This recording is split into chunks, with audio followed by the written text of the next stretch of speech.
Oke, baik. Selamat sore semuanya. Sebelum kita mulai, saya ingin memastikan bahwa yang hadir di sini sudah join di Google Classroom. Mungkin kalau ada yang belum, saya akan share dulu ya. Untuk Google Classroom-nya nanti bisa di-join. Ini ada kodenya di sini ya. Untuk bisa join silakan nanti ya. Bagi rekan-rekan yang belum join, silakan untuk join. Di ini kodenya ya. Close code-nya ada EPKI Oke, KI2T ya. Jadi silakan nanti bisa join. Kemarin sebetulnya sudah di-share ya, dan saya harap semuanya bisa join di kelas ini. Oke,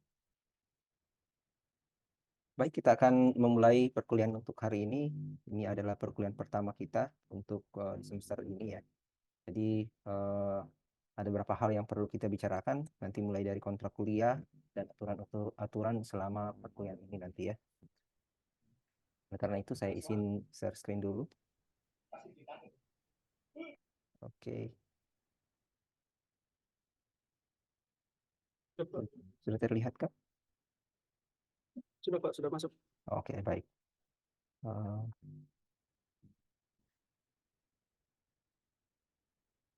saya perlu mengatur.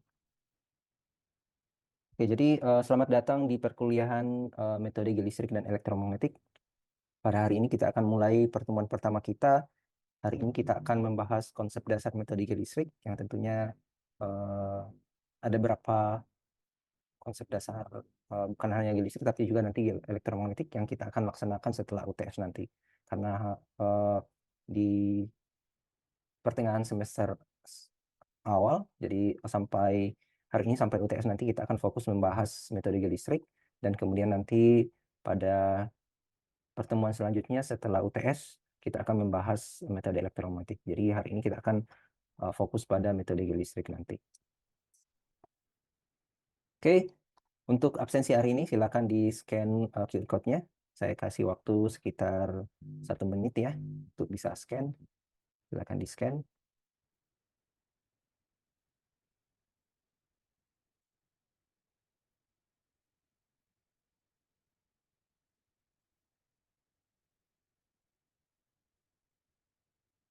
Oke,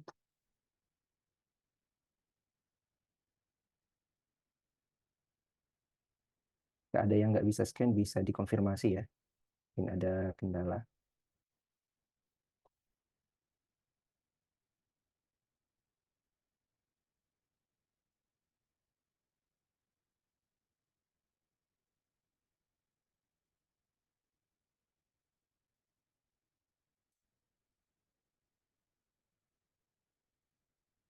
Oke, saya rasa sudah hadir semua ya untuk yang hari ini, yang join di kelas ini. Apakah sudah selesai? Sudah Pak. Oh, sudah. Oke. Baik. Kalau gitu kita lanjut ya. Eh, Sebelum kita melanjutkan materinya, kita perlu membicarakan terkait dengan kontrak kuliah, khususnya untuk mata kuliah geolistrik IM selama 1 semester ke depan. Jadi di sini kita akan mempelajari metode-metode dalam geolistrik ataupun IM nantinya. Ya, jadi kita akan mempelajari metode mulai dari diisi resistivitas, kemudian nanti juga kita akan mempelajari metode sel potensial IP, magnet telurik nanti setelah UTS ya. Dan ini magnet telurik bagian dari metode IM nanti dan yang lainnya ya. Jadi eh, itu adalah mata kuliah materi yang akan kita pelajari ke depan. Kemudian tujuan utama dari mata kuliah ini adalah eh, mahasiswa nanti ya. Jadi rekan-rekan nanti di sini semuanya akan mampu mendesain dan melakukan survei menggunakan metode geolistrik dan elektromagnetik, serta juga dapat melakukan pemodelan dan interpretasi ya, sesuai dengan, tentu nanti sesuai dengan tujuan dari surveinya. Jika misalnya untuk air tanah ataupun untuk mineral ya, jadi itu tergantung dari atau sesuai dengan surveinya nanti. Oke. Oke, baik. Selanjutnya untuk penilaian dari mata kuliah ini sendiri ya bisa dilihat di sini ya, rekan-rekan bisa lihat. Untuk penilaiannya nanti ada UTS bobotnya 30%, kemudian ujian akhir semester atau UAS nanti 30%, kemudian ada kuis dan tugas 10%, dan praktikum ada 30%. Jadi harapannya kalau rekan-rekan semua bisa ya mengumpulkan tugas dan mengerjakan dengan baik nanti, maka akan mendapatkan nilai yang bagus ya harusnya kalau misalnya dikerjakan dengan baik. Oke. Apakah ada yang ingin ditanyakan sampai di sini? Ada? Tidak ada, Kak. Enggak ada, ya. Sementara untuk nilai A nanti ya, kalau misalnya nilainya di atas 80, maka akan mendapat nilai A, selanjutnya 75 sampai 79 AB, dan seterusnya di bawah ya. Jadi ini bisa nanti didapatkan. Nah, untuk ketua kelasnya nanti, apakah sudah pilih ketua kelas? Sudah ya? Oke, nanti ketua kelasnya saya akan kirim nanti untuk kontrak kuliahnya saya akan kirim di Google Classroom dan ditantangani oleh ketua kelas nanti, dan juga semuanya bisa lihat di sana ya kontrak kuliah kita nanti. Jadi nggak ada alasan nanti, wah ini saya dapat nilai B misalnya gitu ya, karena mungkin nggak kumpul tugas jadi ya nilainya kurang sekitar 10%-nya di sana. Jadi harapannya semua nanti tidak ada lagi yang protes nilai ya setelah membaca baik-baik kontrak kuliah, karena penilaiannya juga nanti akan di-share ya lewat Google Classroom juga nanti. Jadi bisa diakses semua. Oke. Nah, untuk topik bahasan selama 1 semester ke depan, mulai dari hari ini, yaitu pendahuluan, kita akan membahas sedikit ya terkait dengan konsep kelistrikan dari batuan dan juga prinsip dasar metode listrik, yang ini nanti tentu kalau misalnya waktu kita masih cukup ya, kita akan bahas, kalaupun tidak nanti kita akan bahas di minggu depan. Kemudian selanjutnya nanti pada pertemuan kedua kita akan membahas terkait dengan metode listrik ya. Jadi prinsip dasar dan juga metode listrik dan cara pengukurannya. Jadi ada namanya teknik mapping, sounding, ada tomografi, atau biasanya juga imaging gitu ya. Kemudian ada konfigurasi elektroda yang akan kita gunakan. Kemudian ada pemodelan, mulai dari pemodelan 1D, pada pertemuan ketiga pemodelan 2D, dan selanjutnya nanti adalah kita akan mendiskusikan aplikasi dari metode geolistrik nanti ini ya, bisa nanti dalam bentuk tugas, kemudian nanti kita diskusikan di kelas. Kemudian untuk selanjutnya adalah metode IP, di mana kita akan mempelajari prinsip dasar metode IP, termasuk juga interpretasi, kemudian juga metode industrialization di sini aplikasinya terhadap eksplorasi mineral, air tanah dan sebagainya, mineral ya, umumnya pada mineral, dan juga eksplorasi yang lainnya. Nah, sebetulnya di sini ada satu metode sel potensial. Nanti kita akan bicarakan, atau nanti pertemuannya setelah UTS ya. Jadi nanti akan gabung dengan metode elektromagnetik, dan selanjutnya nanti di pertemuan ke-10 ya kita akan membicarakan metode IM ya. Ini setelah UTS ya. UTS nanti pertemuan ke-8, dan selanjutnya pertemuan ke-11 sampai pertemuan ke-15 nanti lebih ke mempelajari metode IM, termasuk juga pertemuan terakhir nanti adalah metode GPR ya. Setelah itu UAS. Nah, saya rasa ini materi-materi yang akan kita pelajari selama 1 semester ke depan. Oke, apakah ada yang ingin ditanyakan? Tidak ada. Oke, kita lanjut. Kalau cukup jelas, nah kita mulai dengan sejarah ya. Jadi penting ya kita mengetahui bahwa metode geolistrik ini kapan sih dimulai, atau kapan sih mulai ditemukan gitu ya, atau siapa juga yang menemukan gitu. Itu penting juga kita ketahui. Jadi metode geolistrik ini pertama ya ditemukan oleh Coran Schlambers ya. Jadi mungkin rekan-rekan tahu ada perusahaan Schlambers ya. Jadi perusahaan tersebut sebetulnya namanya berasal dari nama Coral Schlambers ini, yang di sini beliau yang pertama kali menggunakan peralatan yang sangat sederhana ya dalam mencatat peta kurva ekuipotensial, atau di sini beliau mengukur ekuipotensial atau medan medan medan listrik ya di bawah permukaan tanah. Jadi awalnya beliau hanya mengukur medan ekuipotensial saja ya, tanpa menginjeksikan arus. Jadi waktu itu hanya mengukur ekuipotensial saja. Nah, selanjutnya setelah itu beliau memanfaatkan ya metode yang beliau temukan tersebut ya. Jadi ditemukan pada tahun 1912. Selanjutnya 1920-an beliau mengembangkan ya metode tersebut untuk digunakan pada eksplorasi mineral ya di Prancis sekitar 1920-an. Nah, ini sedikit sejarah ya bagaimana metode geolistrik ini ditemukan, dan sampai saat ini ada beberapa cabang ya metode geolistrik, termasuk yang kita saya sudah sampaikan tadi, ada IP ya, induced polarization, dan ada juga nanti metode resistivitas dan self potensial ya. Jadi itu teknik-teknik turunan dari metode geolistrik ini sebetulnya. Nah, selain itu metode geolistrik juga ada yang pasif dan ada yang aktif. Jadi kalau Chalmers ini awalnya menemukan ekuipotensial ini dalam bentuk artinya tidak menggunakan source, berarti metodenya pasif ya. Jadi metode pasif itu tidak menggunakan source yang dibuat oleh atau sumber yang dibuat oleh manusia, tapi itu berasal dari alam ya. Jadi karena ada energi dari alam, kemudian kita tinggal mengukur aja respon dari bumi ya, seperti itu. Nah, sementara kalau yang aktif, nanti kita perlu melakukan injeksi arus ya, khususnya untuk metode geolistrik. Kita harus menginjeksikan arus supaya kita mendapat respon dari bawah permukaannya nanti. Nah, itu perbedaan terkait dengan metode aktif dan pasif ya. Oke, nah aplikasinya di mana aja nih metode geolistrik?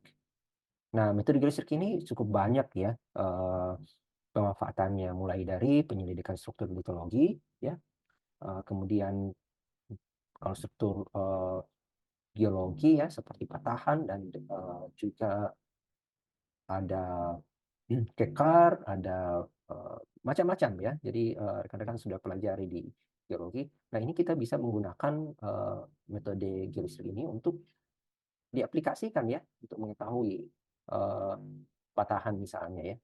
Nah, kemudian selanjutnya apalagi? Nah, ini untuk mencari sumber daya alam, misalnya air, bisa juga kita mencari emas ya. Nah, ini salah satunya yang pernah kami lakukan ya, yaitu mendeteksi aquifer, dan ini sangat banyak digunakan khususnya di Indonesia ya. Jadi terutama menggunakan metode geolistrik. Nah, selanjutnya adalah penentuan ketebalan zona pelapukan atau zona batuan keras. Nah, ini khususnya pada bidang geoteknik. Nah, bidang geoteknik ini umumnya memanfaatkan metode geolistrik untuk mengetahui itu di mana atau ketebalan lapisan lapuk atau mencari lapisan kerasnya, karena ini penting dalam pembangunannya. Kemudian selanjutnya adalah pemantauan perubahan temporal fisis batuan, khususnya ini dalam monitoring ya, baik monitoring contohnya kalau limbah industri, ataupun kalau dalam sumber oil petroleum ya, exploration biasanya digunakan untuk monitoring pergerakan fluidanya ya dari sifat kelistrikan tersebut. Nah, kemudian ini juga yang penting yaitu mendeteksi rongga bawah tanah ya. Ini pernah kami lakukan eksperimen juga untuk mengetahui kira-kira bagaimana respon dari metode geolistrik tersebut ketika terdapat rongga bawah permukaan gitu ya. Nah, kemudian ini yang paling banyak juga digunakan dalam geothermal ya, bahkan juga di dalam eksplorasi gas ya atau petroleum di sini, dan masih banyak lagi ya. Jadi sangat banyak pengaplikasian dari metode geolistrik. Jadi rekan-rekan kalau misalnya nanti di sini ya Anda sudah selesai nanti dari teknik geofisika ITERA, selanjutnya Anda bisa berkecimpung di berbagai pekerjaan ya, baik itu geoteknik ataupun itu ke air tanah, ke petroleum, ataupun ke geothermal, dan masih banyak lagi yang lainnya. Nah, selanjutnya sebelum kita membahas metode geolistriknya, kita perlu tahu nih apa itu kelistrikan gitu ya, karena kalau kita berbicara geolistrik tadi, apa sih itu listrik gitu ya, dan karena kita mempelajarinya di bawah bumi, maka kita akan berbicara tentang batuan ya kan. Jadi mungkin kalau hanya listrik saja kalian sudah belajar ya di fisika dasar. Karena itu ketika kalian sudah mempelajari, oh ternyata benda yang misalnya resistansinya tinggi, berarti nggak bisa nih mengantarkan listrik. Nah, bagaimana dengan batuan? Nah, sama halnya dengan batuan sebetulnya ya. Jadi batuan ini juga memiliki sifat kelistrikan Oleh karena itu nanti yang akan kita hubungkan dengan metode kelistrikan tersebut dan akan kita cari nanti ya nilai resistivitasnya misalnya supaya kita bisa mendeteksi nih material apa yang bawa permukaan atau batuan apa gitu ya. Nah, secara umum ada 3 konduksi atau sifat listrik dari batuan, atau dalam hal ini ada 3 cara listrik bisa mengalir dalam batuan. Yang pertama adalah melalui sifat yang disebut dengan elektronik. Nah, rekan-rekan tahu tentunya elektronik itu apa ya? Elektronik itu misalnya HP, alat-alat elektronik ya gitu ya. Nah, listrik biasanya mengalir dalam elektronik itu melalui apa ya? Apakah benda cair, benda padat, atau benda seperti apa? Ada yang tahu? Masa nggak tahu nih? Elektronik, kabel misalnya. Kabel benda padat atau benda cair? Pada saat Ya padat ya tentunya ya. Jadi logam misalnya ya. Jadi listrik kan biasanya mengalir melalui kabel ya. Bagaimana bisa mengalir? Nah, di sini karena ada elektron di sana, ada elektron-elektron bebas ya yang bergerak. Nah, kemudian selanjutnya ada yang kedua namanya itu sifat elektrolitik. Nah, elektrolitik ini merupakan konduksi listrik atau listrik mengalir melalui atau karena adanya perpindahan ion. Jadi ada ion-ion nih di dalam sebuah larutan biasanya. Jadi kalau elektrolitik ini cenderung apa namanya? Cenderung berada atau dialami oleh benda-benda cair gitu ya atau larutan. Nah, kalau elektronik tadi biasanya benda-benda padat ya. Nah, tapi kadang-kadang juga ya di dalam batuan keduanya ini berlaku ya, baik itu elektrolitik ataupun sifat elektroniknya. Nah, ada lagi yang ketiga nih, ada namanya sifat dielektrik. Nah, sifat dielektrik ini biasanya ada kecenderungan ya perpindahan elektron yang diakibatkan ya karena adanya gangguan dari luar ya, dari medan listrik misalnya, dari medan listrik kemudian elektronnya ini bergeser karena kita tahu ya kalau dalam sebuah atom ada proton atau muatan positif dan ada muatan negatifnya. Nah, ketika ada medan listrik yang melaluinya maka ini akan cenderung akan berpindah ya elektron dan muatan positif dan negatifnya akan cenderung akan berpisah. Nah, itu yang disebut dengan sifat dielektriknya ya. Jadi dari sebuah benda. Nah, tapi pada umumnya di dalam berbicara tentang resistivitas atau konduktivitas dari sebuah batuan, kita akan lebih banyak mungkin nanti akan berbicara dengan dari kedua sifat tadi ya, yaitu elektronik dan elektrolitik. Nah, pada umumnya batuan merupakan konduktor elektrolitik parsial. Artinya apa nih? Elektrolitik karena elektronik ya. Nah, elektronik ini maksudnya apa? Elektronik karena bendanya padat tadi ya. Jadi batuan itu mengalirkan atau mengantarkan listrik karena ada elektron-elektron bebas tadi atau perpindahan elektron dalam material-material dari batuan ya. Jadi sebuah batuan itu sangat dipengaruhi oleh jenis materialnya nanti ya. Nah, kemudian berikutnya konduktivitas dari batuan itu juga dipengaruhi oleh sifat elektrolitiknya. Nah, ini yang paling banyak akan dibahas nanti kalau kita bicara misalnya terkait dengan reservoir air tanah, ataupun reservoir geotermal, ataupun reservoir migas gitu ya. Nah, karena apa? Karena batuan biasanya memiliki pori-pori ya. Jadi ada sifat fisis batuan namanya porositas, kemudian yang berikutnya ada namanya permeabilitasnya. Dan itu biasanya sangat mempengaruhi konsentrasi fluida di dalamnya sehingga batuan tersebut bisa mengantarkan arus listrik ya. Jadi misalnya isinya air maka air dan mineral-mineral yang lain tentunya ya, maka batuan tersebut akan mengantarkan listrik dengan baik dibandingkan ketika batuan tersebut isinya kosong atau isinya udara gitu ya, maka itu akan mengantarkan listrik kurang baik ya. Nah, apakah ada yang ingin ditanyakan sampai di sini dari ketiga konsep ini? Nah, biar lebih jelas lagi, saya akan memperlihatkan ilustrasinya seperti ini ya. Nah, ini konsep dari yang pertama tadi yaitu elektronik ya. Nah, sebuah bahan elektronik atau bahan konduktor misalnya gitu ya, misalnya besi ataupun tembaga, itu memiliki elektron dan muatan positif dan negatif di dalamnya ya. Jadi kita pasti ada dua tuh, positif dan negatif. Nah, ketika arus listrik melaluinya, maka ini akan bergerak ya. Jadi kita bisa lihat di sini bahwa medan listrik ini akan misalnya mengarah ke kanan ya. dari sini, dari bagian negatif ke positifnya. Kemudian ini kita lihat kalau elektronnya ini akan bergerak berlawanan arah dengan medan listriknya, sementara protonnya akan bergerak searah dengan medan listrik. Nah, bagaimana dengan arus listriknya? Ya, tentunya akan sejajar atau arahnya sama dengan medan listrik tersebut ya. Jadi arus listrik sini akan sejajar atau searah dengan medan listriknya ya. Nah, besarnya arus listrik ini sebanding dengan rapat muatan gitu ya, atau rapat arus listrik dikali dengan luas penempangnya. Jadi kalau misalnya di sini semakin besar kabelnya, maka arusnya ini akan semakin besar gitu ya. Makanya gini, ketika misalnya nih ada tegangan tinggi gitu ya, atau misalnya pada pembangkit listrik ya, biasanya yang digunakan itu kabel-kabel yang besar ya, bukan kabel kecil. Atau mungkin kalau misalnya kalian menggunakan mencharger mobil misalnya gitu ya, nggak mungkin menggunakan kabel untuk mencharger HP. Kenapa? Karena dibutuhkan arus yang lebih besar gitu ya. Karena kalau kabelnya kecil ya bisa nggak muat arusnya, biasanya terbakar gitu ya. Nah, oleh karena itu dibutuhkan ini nih, dibutuhkan luas yang lebih besar atau material yang lebih besar ya. Jadi ini sangat dipengaruhi oleh luasnya. Nah, kemudian besar rapat muatan sendiri itu bergantung dari medan listrik tadi ya. Jadi semakin besar medan listrik, maka rapat rapat arus ini akan lebih besar juga. Dan kembali lagi ada hal yang sangat mempengaruhi, yaitu namanya konduktivitas di sini.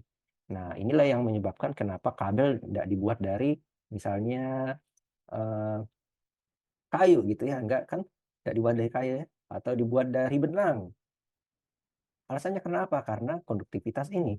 Kita harus mencari benda-benda yang memiliki konduktivitas yang tinggi, sehingga bisa mengantarkan arus listrik dengan baik ya.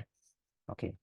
Nah, kemudian di sini ada beberapa parameter yang saya sudah jelaskan tadi. Ada medan listrik, ada current density di sini, atau rapat muatan gitu, atau rapat arus ya, rapat arus.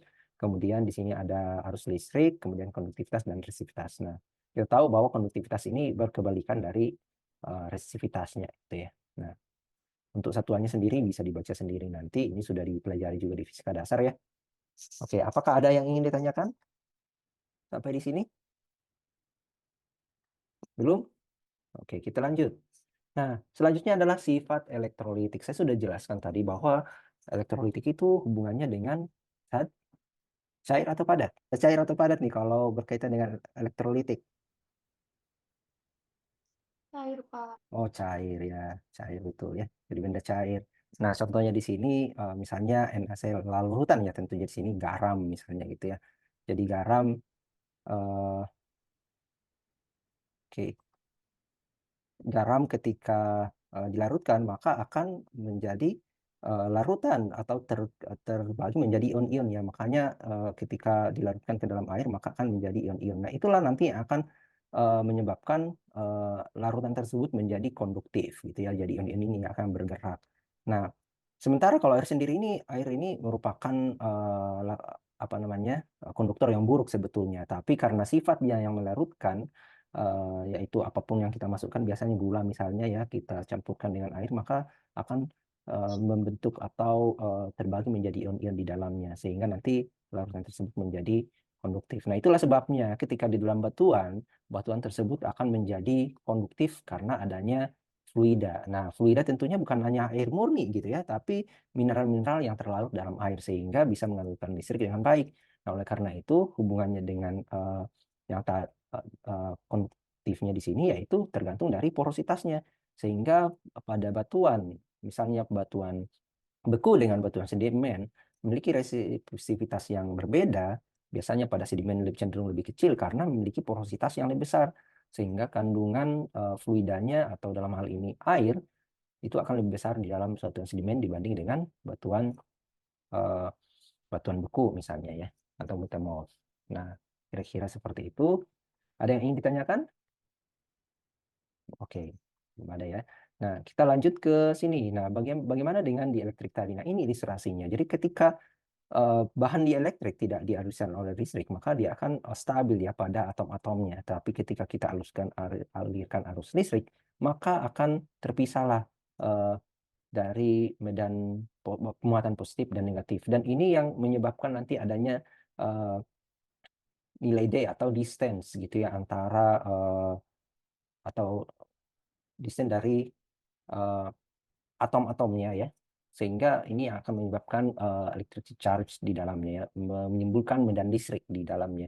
Dan besarnya itu tergantung dari medan listrik juga gitu ya. Jadi di sini di elektrik permitivitasnya ini sangat menentukan ya besarnya perpindahan pergeseran dari elektron-elektron tersebut ya. Nah, selanjutnya apa saja yang mempengaruhi nilai konduktivitas? Jadi sangat banyak, mulai dari yang pertama porositas, kemudian ada permeabilitas, sudah sebutkan tadi, kadar airnya, konsentrasinya, kemudian elektrolit, mineral yang terlalu dalam air, kemudian suhu yang atau fase cairan pori tadi ya. Kalau misalnya dia semakin liquid, semakin cair, maka akan semakin baik. Dan ini nanti suhu kita akan bahas di konsep di geothermal nanti, bagaimana hubungannya. Kemudian jumlah komposisi koloid ya atau tanah liat. Nah, ini akan mempengaruhi nanti nilai resistivitas juga. Nah, ini adalah contoh ya bagaimana nilai resistivitas dari setiap batuan. Jadi ini sangat bervariasi yang tentunya di sini dipengaruhi oleh mineral tadi, ada mineral, ada porositas, permeabilitas dan sebagainya. Sehingga kalau kita lihat sebuah batuan itu memiliki rentang nilai resistivitas yang cukup besar. Misalnya kita lihat ke clay itu dari sekitar 1 meter sampai 100 tergantung konten airnya misalnya yang di dalam dan sebagainya. Ini juga kalau kita lihat pada umumnya batuan beku itu memiliki nilai resistivitas yang cukup tinggi dibanding dengan batuan sedimen seperti sandstone ataupun shale gitu ya. Nah, kemudian inilah kemudian yang dilakukan nanti dalam melakukan interpretasi borehole ya pada oil and gas. Bagaimana kita memisahkan nih bagian mana yang memiliki minyak, bagian mana yang memiliki air ya. Dan biasanya ini akan sangat terlihat dari nilai resistivitas karena umumnya minyak memiliki nilai resistivitas yang tinggi atau rendah? Rendah atau tinggi? Ya tinggi ya tentunya karena minyak itu merupakan ikatan hidrokarbon yang umumnya memiliki nilai resistivitas yang tinggi. Jadi kalau ikatannya itu adalah kovalen ya, kita hidrokarbon ya, kovalen memiliki nilai resistivitas yang tinggi. Seperti air juga, air murni ya. Nah, di sini air yang maksudnya di sini air yang tentu tercampur dengan mineral-mineral yang lain dan biasanya disebut brine gitu ya. Nah, ini akan memiliki nilai resistivitas yang cukup rendah biasanya dibandingkan dengan oilnya ya. Jadi ini contoh aplikasinya dalam reservoir. Dan kita masuk selanjutnya ke hukum Ohm. Jadi hukum Ohm, konsep kelistrikan ini dijelaskan oleh Ohm ya pada tahun 1927. Jadi sudah sangat lama sekali sebetulnya. Tapi umumnya ini dalam sebuah sirkuit. Bagaimana listrik mengalir dari kutub yang satu ke kutub yang lainnya. Kemudian ketika ada hambatan, maka di sini akan tentu ya memiliki nilai beda potensial antara kutub yang di sini dengan yang di sini. Sehingga nanti ada muncul nilai U di sini atau beda potensialnya gitu ya. Jadi potensial atau energi listrik antara kutub positif dan negatif di sini ada atau ya di sini ya akan terdapat perbedaan ya atau disebut dengan beda potensial. Nah, maka semakin kalau kita lihat dari persamaannya semakin besar resistansinya atau tegangannya, hambatannya gitu ya, maka beda potensial akan semakin besar juga ya. Itu berbanding lurus. Dan konsep ini kemudian nanti diturunkan ke dalam konsep untuk melihat bagaimana resistivitas daripada batuan itu sendiri. Nah, kalau kita lihat dari konsep sirkuit tadi bahwa nilai beda potensial itu sebanding dengan nilai resistansi dikali dengan nilai arusnya gitu ya. Jadi besarnya beda potensial ini tergantung dari resistansi dikali dengan arus. Nah, kemudian dari persamaan umum tadi yang di atas bahwa medan listrik ya, ini persamaan umum ya, bahwa medan listrik itu sebanding dengan nilai resistivitasnya dikali dengan J ini apalagi? Ada yang ingat? Ya, rapat arus ya. Jadi rapat arusnya. Nah, dari sini kita bisa menurunkan persamaannya dari kedua persamaan tersebut ya. Nah, kemudian ini kita bisa turunkan untuk kita ketahui bahwa nilai R ini sama dengan nilai V atau U dibagi dengan I ya, atau beda potensial dibagi dengan arusnya tadi. Dan kita bisa sederhanakan sehingga kita dapat persamaannya bahwa beda potensial sama dengan rho dikali dengan L per A dikali dengan I. Oke, selanjutnya kita bisa dapatkan nilai resistansinya juga dari sini. Jadi kita bisa cari nilai resistivitas juga. Resistivitas sama dengan nilai, kalau kita lihat di sini itu sama dengan luas dari penampalnya dibagi dengan panjang kawatnya dikali dengan nilai resistansinya gitu ya. Dan inilah nanti akan kita gunakan bagaimana arus listrik di dalam bumi ya. Nah, ini nanti PR kalian di rumah, bagaimana kita mau membagi dari konsep yang ini ya, hukum Ohm yang kita buat di sini ya, di dalam sebuah pengukuran sampel, dan nanti akan dikorelasikan dengan bumi. Nah, perbedaannya cuma di bagian faktor geometri saja. Kalau geometrinya di sini adalah L dan A, sementara kalau di dalam bumi itu tidak ada. Nah, tugasnya adalah mencari ini ya. Jadi silakan nanti dikerjakan di rumah untuk tugasnya, dan kita nanti akan bahas minggu depan ya.